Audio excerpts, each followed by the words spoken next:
Welcome to the Women of HubSpot podcast, the show that celebrates the voices shaping marketing, technology, and the ever-evolving HubSpot ecosystem.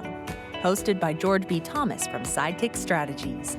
Each episode brings you the stories, strategies, and superpowers of the women driving this industry forward. It's their time. It's their mic. This is Women of HubSpot. All right, I'm super excited to be back here for another episode of Women of HubSpot. And of course, excited because Lauren Ryan is here. Lauren, how the heck are you doing today? I'm doing good. It's my son's 6-month half birthday. It's almost halfway to a year. So big day here in the Ryan household, and I am stacked with demos today. So having a good Monday. There you go. Good Monday. And you should take all of those days of all of the children and make them special, because trust me, as a guy who has kids that are like adults now, time flies by. So let's go ahead and set the scene a little bit, because obviously we're digging in. We're finding out a little bit more about you, what makes you tick, why you are so amazing at HubSpot or in HubSpot, because we put out a post a while back and we're like, tag somebody who's amazing that uses HubSpot, and your name came up. So here's where I want to start. If we could go back in time and we could meet young Lauren Ryan, just starting out, one, what would we see? And what would she be most surprised by about where you are now? I first started using HubSpot and Salesforce actually on the same day in an internship I had. I think I was 19 at the time. So about 11 years ago, I was working for a 3D printing company, and I was helping leverage tools to assist sales reps on the road as they went to different road shows, trade shows, etc., using the tools. I would be really surprised that I had a career in this field. So at the time, I was a psychology major. My bachelor's degree is in psych, and my master's degree is in business with a focus in marketing. So at the time, I had no idea what my future looked like career-wise. I had started school wanting to be an attorney. I had pivoted to nursing briefly, didn't like that. And I had chosen psychology because I loved connecting with others and like really seeing how the human like psyche worked. And then I kind of saw a parallel between that and marketing. And my dad always said, do something in business. So here I am. During that position and others, I started to see like the interconnect between psychology, marketing, business, all of that, and kind of ran with it as I built my career closer to like marketing. I did event marketing. I did email marketing. I've worked in different industries, but I think what will be most surprising to me, like day one of HubSpot in that internship, is that I have built my entire career around HubSpot. So one, that's pretty surprising. And two, the fact that I'm in marketing technology. And three, of course, I'd be shocked that I actually work at HubSpot now. I love the journey. And it's funny because everybody that we've asked that question to on this series, it ends up being like this bowl of spaghetti that ends up eventually straightening out and getting you to the place where you are. And it's so amazing. Speaking of journeys, like Lauren, who are some of your biggest inspirations or mentors along the way, kind of from there to getting where you're at today? My grandfather passed away when I was 13, but he's very much been kind of like a guiding light throughout my career.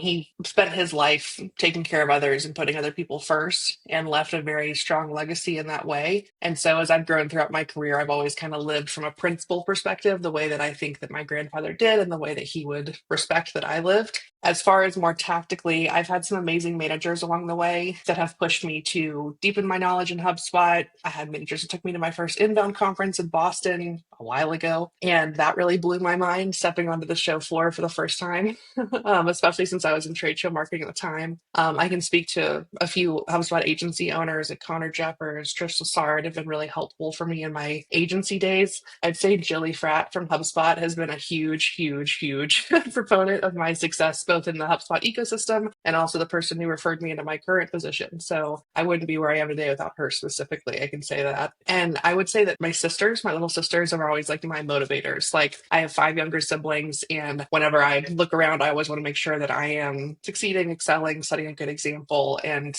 building a path that's unique enough to be like interesting to follow, but also like repeatable enough that it might inspire them to do something similar. It's interesting to hear you go in that direction because I've heard you like listening backward, dad, grandfather, but also then projecting forward, like the little sisters, and also five, big family. That's amazing. I thought we were killing it with four, two boys, two girls, but you guys are crushing it over there. You also did a great job dropping some names: Connor Jeffers, Trish Lessard. I love both of those folks. And Jilly Fratt. Oh my gosh. GOAT. We'll just throw that out here. I need to get her on one of these for sure. As you've kind of gone through this journey, you've had these mentors, but I'm super curious, has there been any hurdles or biases that you've had to overcome in your career? And if so, how did you kind of navigate those moments in life? The easy way out of the question is I'm a young woman, and there's a lot of hurdles that you overcome coming up in the business world, especially owning your own business and entering different rooms and being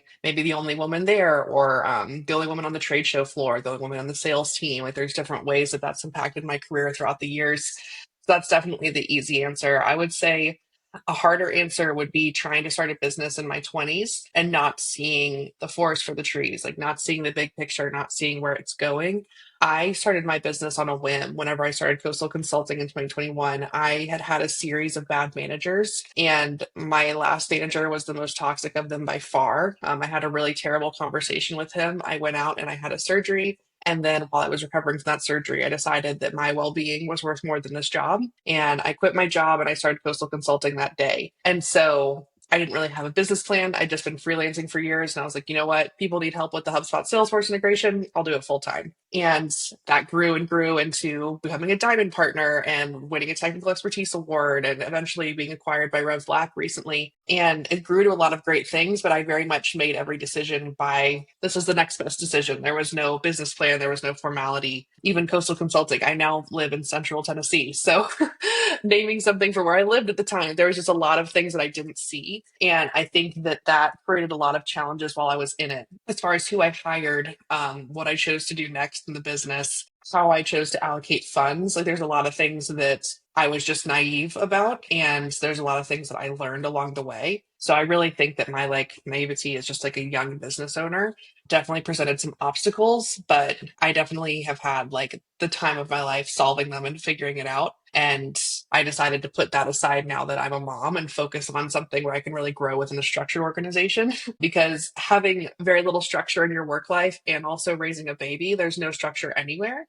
And I really need some structure somewhere.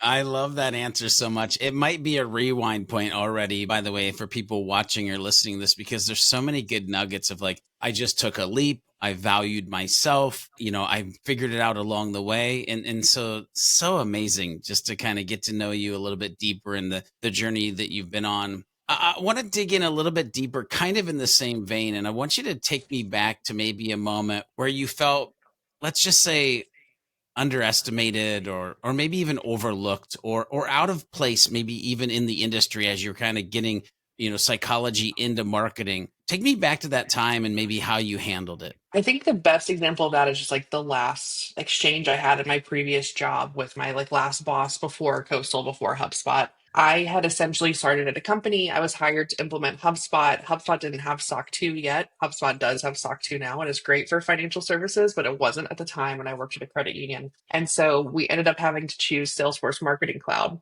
which I didn't have experience in at the time. And so I was hired as a HubSpotter, tasked with Marketing Cloud, and had to teach myself how to use the platform from the ground up. So I learned AMP script coding. I learned how to do SQL. I learned how to integrate with our core system and financial services cloud, whole thing, built it out. And I presented to my boss, who had changed from the time that I had started the company to when I left. All these things that I'd learned and these skills, like upskilling I'd done, and like kind of did a market comp analysis on my role and had shown that like I was basically being paid 50% of what I should be in this role. And I asked if there's a way that we can build a plan to get closer to that. And he said that like my value to the organization would stay as it is today, and that wouldn't really change as the value for this role. And that he would appreciate it if I would stay there for 2 more years, and then he would write me a recommendation for my next role.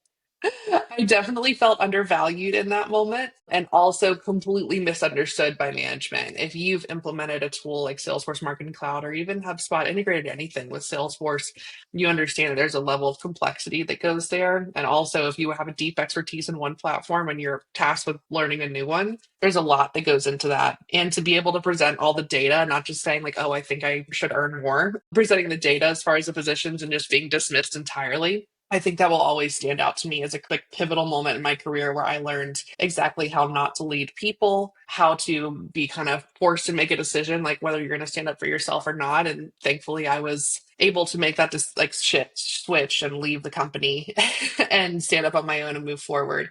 But yeah, that's always going to stand out as a moment for me where I felt very underlooked, underappreciated, and definitely challenged as far as my value. Yeah, and I mean, shoot, if we put the layers on it, you started out with like psychology, and then you were listing out those things, and I'm like, oh, plus nerdiness, like okay, and you brought data, like that conversation. Listen, if you're listening to this, I literally like bowed my head, but if you're watching this, you saw the visceral response that happened when you were telling that story because it's crazy. This next one, Lauren, it can be business or it can be personal. I know I have personally had what I call those like gut punch moments in life. And it's interesting, you have to have the valleys to get to the mountains. But have you kind of experienced a significant failure or even what you might call a setback, a gut punch? And if so, like what did you kind of learn from it or what happened during that time? December of 2022, I had grown my team at Coastal to 6 people. I don't believe I've told this story before, but I'd grown my team to 6 people, and I absolutely loved the team that I had. I had such a diverse group of people, like thinkers, people that would challenge the status quo, like great executors in HubSpot and Salesforce. And we had a very large client that was set to pay. They weren't happy with something that was going on in the work that they had. And so they decided they wouldn't pay for an additional month. They're essentially saying, no, we're not paying for a month. And there's not much you can do whenever you're a small company and a larger company just decides not to pay you. And so they had essentially come and said, we're not paying. At the time, they were by far our largest client. And we didn't have, by we, I mean me, I didn't have the reserves financially to cover the team that I had. And I ended up having to do layoffs in order to cover like the gap essentially. And I remember the day that I had to lay off the majority of my team was like probably the worst day of my adult life. And I don't laugh as if it's funny. It's just nervous laughter because it was truly just like the worst day. Like having to sit down and tell people that I've like curated, like worked so hard to find, like I can no longer keep you because we don't have payment was pretty terrible. And it taught me one, that there's a lot more that needs to go into the financial planning for a business for sure. And that you never want to have all your eggs in one basket, especially in the consulting world. And usually we didn't, usually we're diversified. Usually we had more pipeline. The economy at that point, if you're a HubSpot partner, the end of the year 2022, kind of everyone was doing layoffs. And I was like refusing to follow suit. Like I was like, I'm not doing that. And then middle of like second payroll cycle, December, I had to lay off my team and it was truly, truly terrible. And it took me about a year to bounce back confidence wise from having done that. And it was truly a pivotal point for me as a business owner of like, okay, I don't want to have that level of responsibility, at least for a while. Like there is a possibility that I'll work for myself again in the future, but there's a lot of planning that I want to put into it beforehand because I like never want to relive the weight and like sadness of that day. Yeah, those are good words for that. It's something as a business owner that I don't fear a lot, but I fear that conversation ever having to be reality. So when you say wait, I can totally understand where you're going. So, all right, let's shift gears a little bit because I'm super curious. Again, part of the reason I'm doing these interviews is because it was Super Bowl.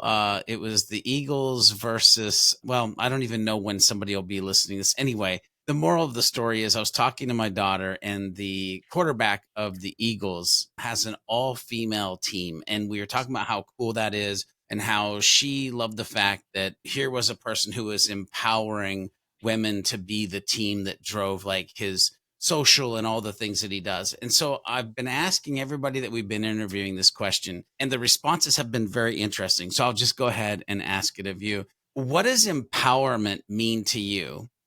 And how do you pass that on to others in your field? I think of empowerment and enablement very similarly. So if you're in the HubSpot world, you are very familiar with sales enablement as far as like giving people the tools they need to do their job. I feel like empowerment is giving people the tools they need to take whatever next step they're looking for, and also being the champion that they need to get there. So like I'd say Jilly Frat empowered me in the HubSpot world. I started HubSpot. I'd never had any sales experience before. I started being a HubSpot partner as soon as I became like a freelancer working on my own. And she taught me how to build out a sales pipeline, how to run like a discovery call, how like the basics of sales. And so in that aspect, she gave me the tools to do my job. But for the past over 4 years now, she's been like almost a daily cheerleader of like, hey, I know you're going through this. Like, let's do a pipeline review. Let's see what we can do. Let's like hit up your install base, see what we can do here. And so not only did she give me the tools, but she was also like sideline, like in the trenches, like coaching me through it and like giving me motivational calls at night when I was going through these layoffs and these different things to like keep me motivated to move forward. Partially because she was my cam and my pipeline was her pipeline, but much more so because women helping women and like she really wanted to see me succeed. And I really feel like she is a great example of empowerment. But that's kind of what I see empowerment as. Like it's really giving people the next step they need if they have a goal, whether that's business, personal, otherwise. And then also like kind of holding their hand and empowering them to do it. Like I've told you what to do, you're going to do it on your own, but like I'm right here with you. So you don't have to do it on your own. I love that so much. And I want to kind of dig in a little bit deeper to maybe like a specific moment. And you kind of just shared, what you're going through and like how Jill was helping and stuff like that. But I still want to see if there's a thread that we can pull here, because we kind of talked about the flip side of like being overlooked or something like that. And so I'd love to know if there was a moment in your career where you just felt especially empowered or proud of something that you had achieved.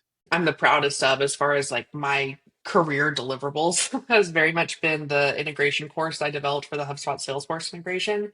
I spent probably 5 months ideating this course and talking about all the time like we need a low entry cost like thing for people needing help with integration, people who need to solve it themselves, people who can't afford an agency, whatever. And I spent hundreds of hours of my life putting together this course, the resources, writing the scripts, getting it filmed. And I remember whenever I did filming, I didn't like skimp on filming costs, just something I probably would do if I redid it. But I rented a beach house, I brought my whole team together, and we had a week where we played like Dungeons and Dragons at night and like made breakfast together. And me and like the other leader on the team like split a bottle of wine on the back porch at night. Like it was just such a nice like connected feeling of like that you don't really get in life. Like I think college is kind of the last time we really have that type of feeling of really connected and trusting and leaning, like friends that are working towards a goal.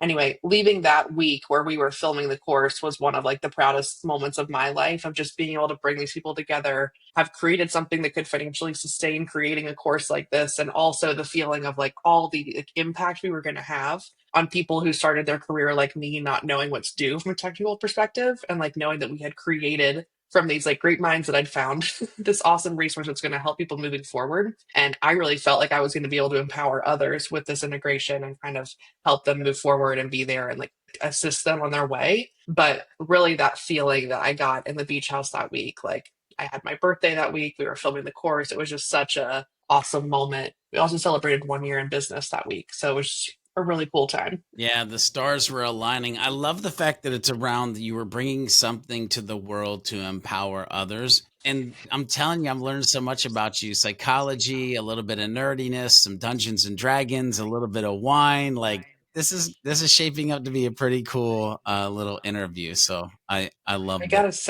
gotta say, that was the one and only time I've played Dungeons and Dragons.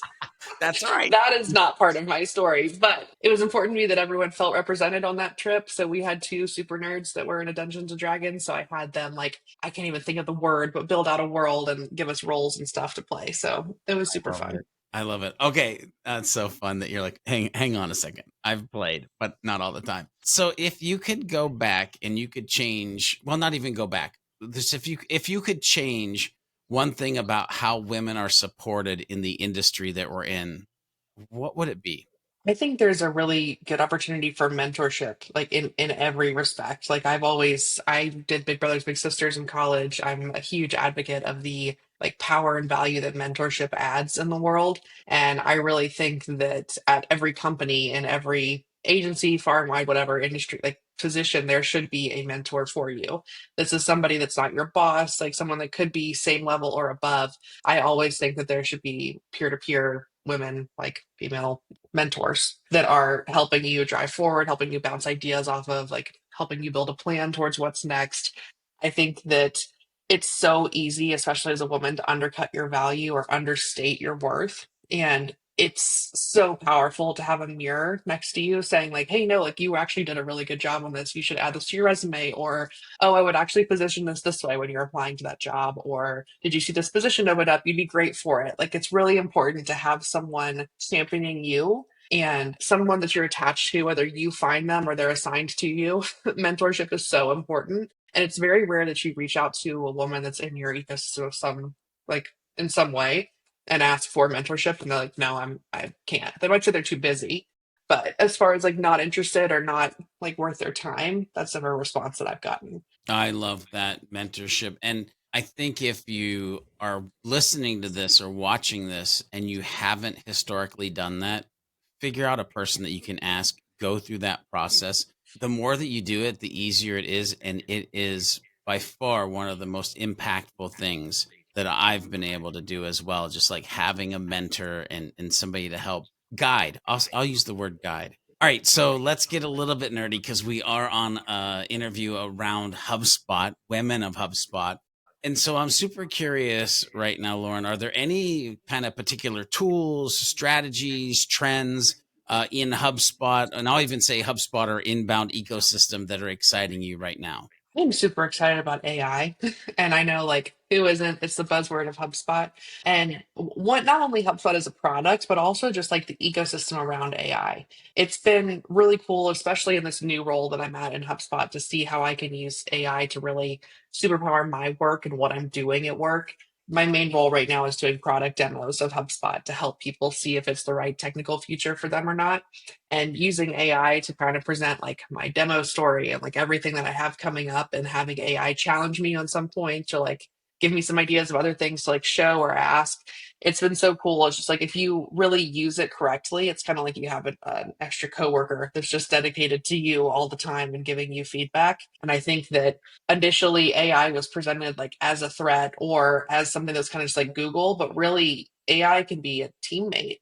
And it's really cool to turn it into like your own like train to think and look for the things I'm looking for. And it really saves time, especially like if you just upload call transcripts and run through it. Like AI is super, super powerful. And HubSpot's really leading the way in the CRM space as far as like making AI like agentic and like working for you, to help not only like HubSpotters internally be AI forward, but also HubSpot customers be AI forward. And I think it's really cool to be a part of that. I felt like I'm part of HubSpot for years, but now actually working like on the HubSpot team and like kind of seeing the inside of it has just been such a cool like time of discovery for me as a HubSpot nerd.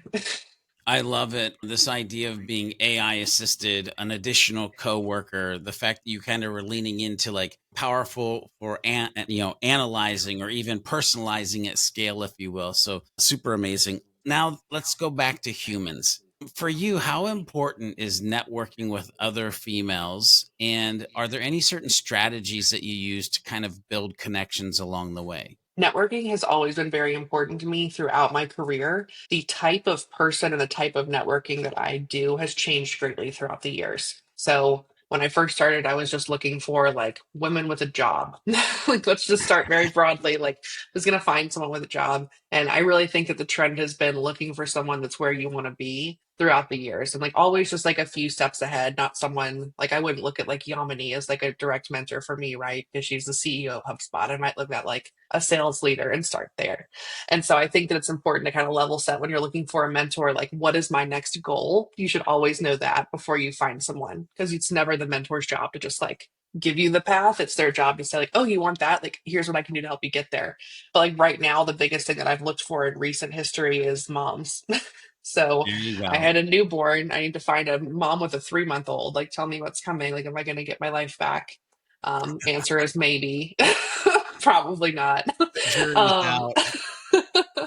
And now that I'm like, I have a 6 month old, like I'm looking for moms with like a 1 year old. And like in general, like in my neighborhood, I just moved to a new place. So I'm looking for people who have kids at all. So the type of networking I'm doing right now is very much focused on like how to be a mom and how to be a working mom.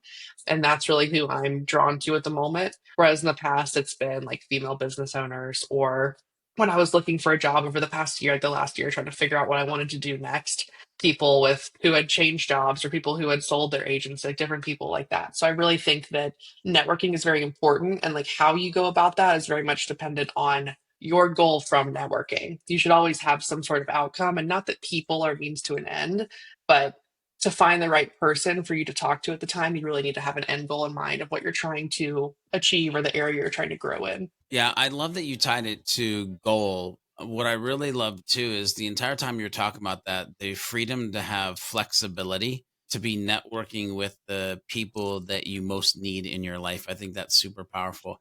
I've got a couple more questions, and as we land the plane here, let's go ahead and dig into these. It might be a little bit of reflection, it might be a little bit of inspiration, but I'm super curious. Like, what has been the most rewarding aspect of your career?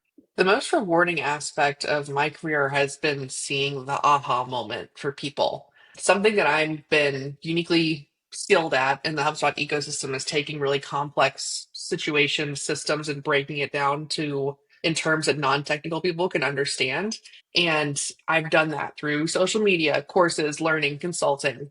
And in all of those different venues, I've been able to see things click for people. Like, oh, okay, that's how I'm supposed to do this. Or oh, I've been missing that. Like, just like the light bulb turns on, the door opens, everything's great. That combined with people coming up to me and saying how much like I specifically have helped them in their job. Like going to inbound, I didn't go this past year because I was pregnant, but the year before I went and I was live filming sessions. Like I would go into a session and live recap it and post it on TikTok and LinkedIn or wherever else. And I would have people come up to me while I was doing that. And they're like, oh my God, your content's been so helpful. Like it helped me get a promotion, or it helped me solve this challenge, or we've had like ROI because of this.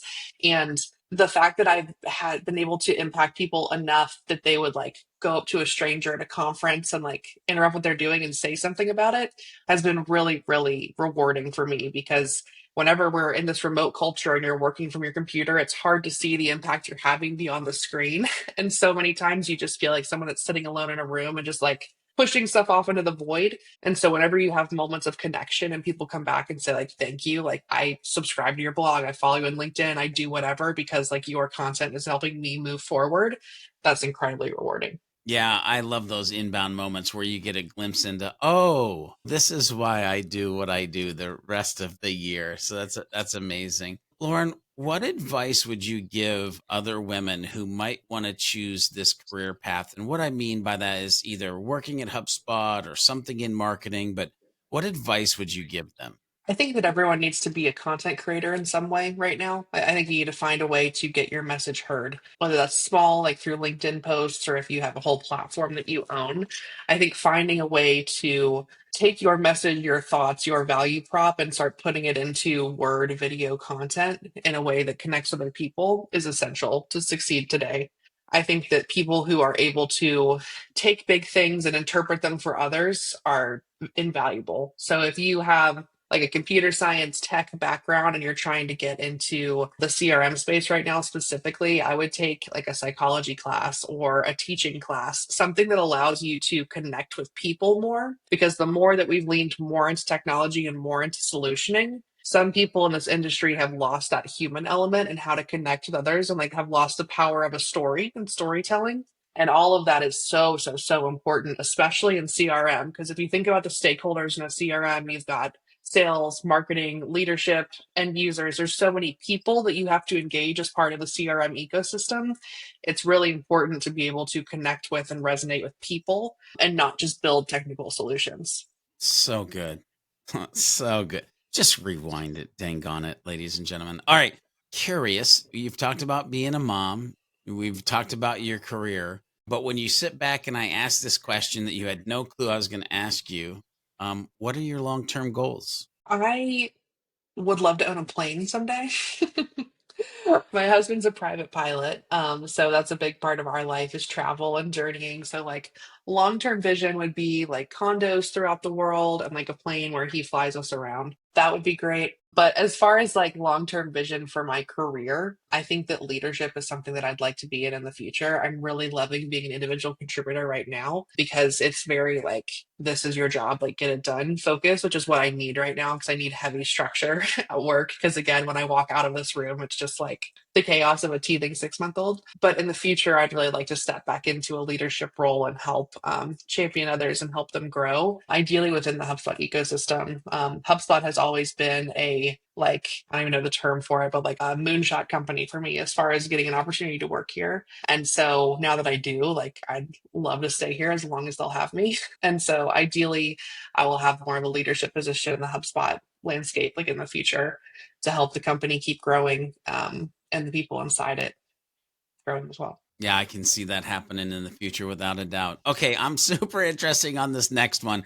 I think we've got this and maybe like one more question, but I'll tell you why I'm interested. You've mentioned owning a plane. We've mentioned Dungeons and Dragons. Let me just get to the question. What's a surprising or a little known fact about you that people might not expect? Grew up on a farm.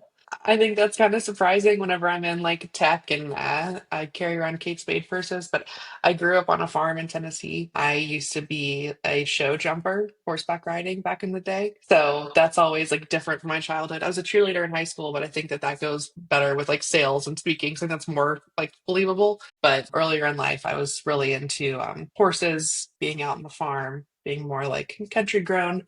And then I moved to New Jersey. So for a long time, all of my content had Manhattan in the background. So that's usually surprising to people when they find that out. If that's not surprising to you, I'm also first generation American on my mom's side. She is British. So first gen on that side. Very cool. By the way, I love the little known fact because I grew up in Montana, and a little unknown fact is I have in my life been a certified um, Western and English riding instructor for people who ride Very cool. horses. So anyway, that's a lifetime or three ago. So let's land the plane with this last question. Finish this sentence for me, Lauren. Success to me means blank. Legacy. Success to me is how people speak about you when you're not in the room. Making sure that you've left behind like a legacy of like giving and support and helping others.